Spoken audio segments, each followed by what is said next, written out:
Welcome back to Xbox Corner, my name is Alex, and today we got the first batch of games leaving Game Pass in 2022. Now after months to close 2021 like GTA and Destiny 2 leaving the service, I will say it is pretty lightweight stuff, so hit subscribe, but join us here on Xbox Corner for reviews, Game Pass breakdowns, lists and graphical comparisons weekly, and let's get started.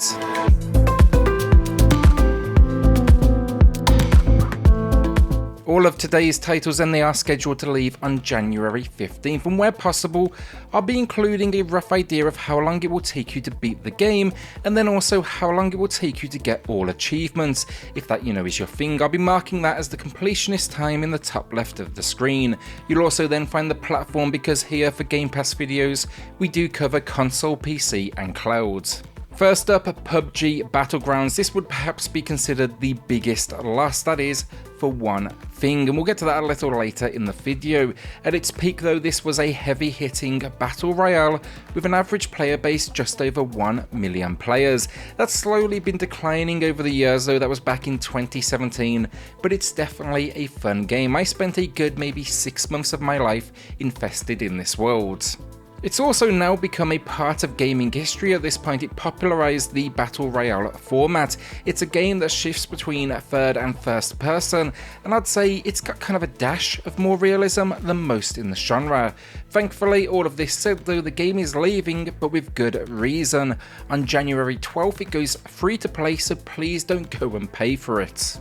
Hopefully this will be a fresh start for PUBG though, with a reinvigorated player base. If you're new to this game, the only thing you should know, players in here, they have years of skill and experience, so do expect a learning curve. Hopefully as well, this new free-to-play model, it avoids any sort of pay-to-win style rubbish. I'll be going through all of the bonuses though and what's known about the free-to-play at the end of this video today, because it definitely has some interesting ideas. Pandemic then is a game where the title makes me more than happy to try and leave it behind me at the opening of 2022. Can't say I've actually played this one, but humanity is on the brink of extinction. As a member of an elite disease control team, you need to stop 4 deadly diseases spreading across the globe.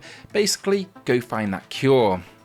It packs solo or couch co-op at multiple difficulties, and you'll be building out a team. It even has new content, but for those that may not be aware, this is actually based on a board game of the same name. That board game, it's held in high regard. I've never been hugely into the idea of digital board games myself. It doesn't have online play, this one, so I'd probably take that cash and just buy the actual board game itself. That is right around the same price currently over on Amazon. YIIK A PostmoderN RPG then is a Japanese style RPG. It's based in the 90s. It's definitely a surreal one. You'll witness a woman here vanish from an elevator, and college grad Alex sets out to rescue them and face the new millennium. Honestly, look, this one, it's pretty weak stuff. It's a longer game to face in its runtime. The writing is pretty poor for its story, and it tries to be funny, but misses more often than it lands. Even the turn-based combat here, it tries to be a little different. It just ended up being kind of dull. The weapons, they are at least fun in here to see, and the soundtrack, that is by far the best part of the game. I'm not sure, honestly, I'd part with my time here to work through this one. Another PC exclusive loss then is Ghost of a Tale. Never did make it to the console side of Game Pass for some unknown reason, but this one, I think it's absolutely worth a look. I enjoyed its more playful spin on the stealth genre. It's an action RPG where you'll play as this mouse adventuring through what is a medieval period. The opening moment though, awakening in a jail cell, sets kind of the scene, and the graphics, they are really well done with a third person perspective. It really comes to life though when you finally get outdoors. That's probably in the opening couple of hours of the gameplay. There's some minor combat in this one as well, but it's going to be more for those that are willing to exercise some patience, steal what you need and never be seen. It came then from a tiny indie studio, which makes it even more impressive, and its runtime, I'd say a couple of weeks should be enough to get it wrapped up.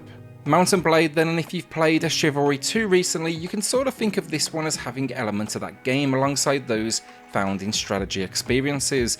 You'll basically travel about a sandbox world, gather an army, create allies and enemies, and then aim to become the king or queen of the lands.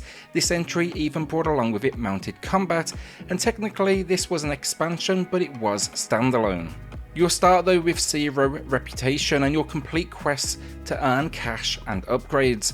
Along the way though, get noticed by those with power and then either side with them or against them. So think here, third person war in open battlefields, maybe you're attacking castles, all sorts of good stuff.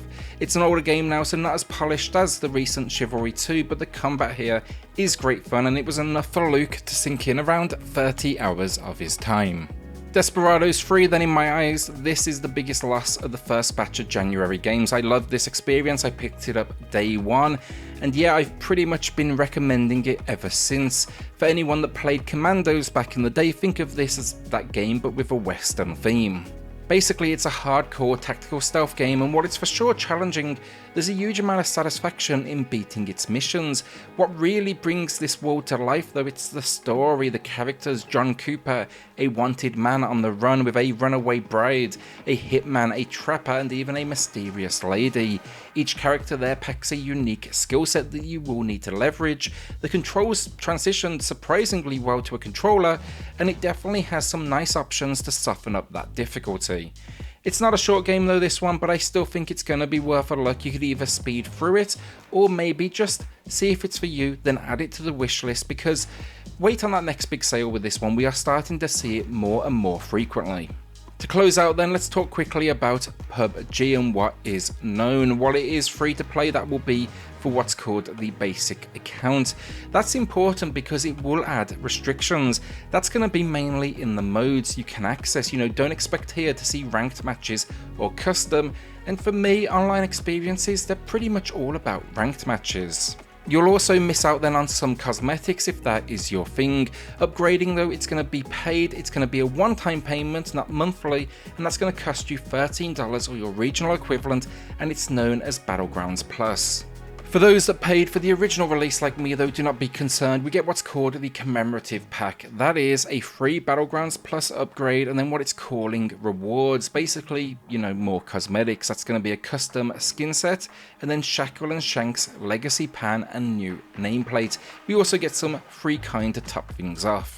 Finally though, if you are interested in maybe pre-registering for this launch, there is a Fenso from their website right now with prizes. I'll be linking those down below in the pinned comment, but you'll also get access to more exclusive cosmetics. This game is all about those cosmetics, and yeah, that can be everything from just simply signing up to referring your friends. So yeah, take a look if PUBG is your thing, or maybe if you're even slightly interested. I'm hoping though this could mark a new beginning for the series, but we will see how the player base looks come January 12th. And that is the first batch of games leaving Game Pass in 2022, and I've seen a lot worse recently, so I'm pretty happy honestly. Now I want to see all of the releases coming for January. What will these games be replaced with? We actually have 3 games announced this far, some looking decent, so watch out for that content on the channel, but no doubt we can expect a lot more here shortly. Without then luck, hit subscribe, join us here on Xbox Corner for reviews, Game Pass breakdowns, lists, and graphical comparisons weekly, and I'll see you all on the next video. Thanks everyone.